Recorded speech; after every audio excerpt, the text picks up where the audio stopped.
Saya pengen tanya, Tuhan itu ada berapa? Satu. Kenapa agama itu banyak? Bagus. Saya jawab, mau jawaban yang gampang atau jawaban yang agak susah? Gampang aja, Pak Bagus. Ustaz. Agama itu ada banyak karena bagaimanapun ketika Tuhan menciptakan. Jadi gini, dalam jawaban Al-Quran, para nabi itu pada akhirnya datang dengan satu agama. Ini Tuhan itu hanya, ini kita mengklaim ya, bisa dipertanyakan klaim ini. Tahap selanjutnya ya, kalau misalnya tidak terima dengan jawaban bahwa agama itu yang diturunkan Tuhan hanya ada satu.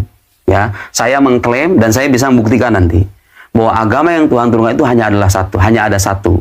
Para nabi itu semuanya datang dengan satu agama, namanya Islam. Oke. Mereka itu berbeda-beda dalam syariatnya, dalam aturannya, tapi akidahnya satu.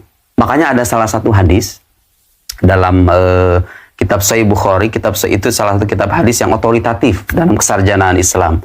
Al-anbiya auladu allat. Para nabi itu ibarat saudara tiri. Di riwayat lain ikhwatun li allat, saudara tiri, ummahatuhum syatta wa dinuhum wahid. Ibunya itu banyak, agamanya satu. Ibunya itu maksudnya kiasan dari syariat. Syariat itu beda-beda, tapi agamanya satu. Jadi semua nabi itu datang dengan satu agama. Inti agama ini adalah menyembah Tuhan yang esa dan mengakui mereka semuanya sebagai utusan Allah Subhanahu wa taala.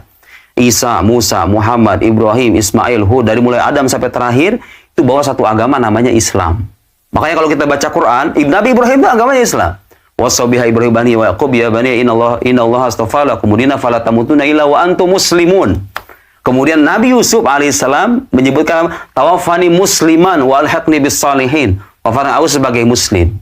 Jadi ini saya pengen mengoreksi pemahaman sebagian orang. Islam itu bukan hanya agama Nabi Muhammad. Islam itu agama semua nabi. Mereka itu berbeda syariat tapi keyakinannya satu, keyakinannya tauhid. Kenapa kok bisa banyak agama kalau begitu? Karena dalam perjalanan sejarahnya, seperti tadi saya bilang, manusia ini punya kebebasan berkreasi, kebebasan mencari, kebebasan berpikir. Ada agama-agama yang dimunculkan sebagai upaya manusia untuk menjangkau zat yang maha mutlak yang tidak terbatas itu. Jadi ada banyak faktor di balik terbentuknya sebuah agama, ada rasa kekhawatiran, rasa takut, rasa cemas, ya kan?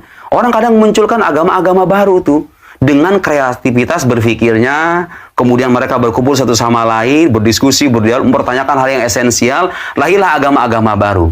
Makanya kita katakan tidak semua agama itu kita katakan benar. Untuk mengatakan agama itu benar, harus terbukti bersandar pada bukti-bukti yang valid. Secara rasional bisa diuji. Oke. Jadi, kenyataan bahwa Tuhan satu, dan Tuhan itu menurunkan satu agama, itu tidak menafikan fakta bahwa agama itu memang banyak, tapi kita katakan yang banyak ini nggak semuanya benar.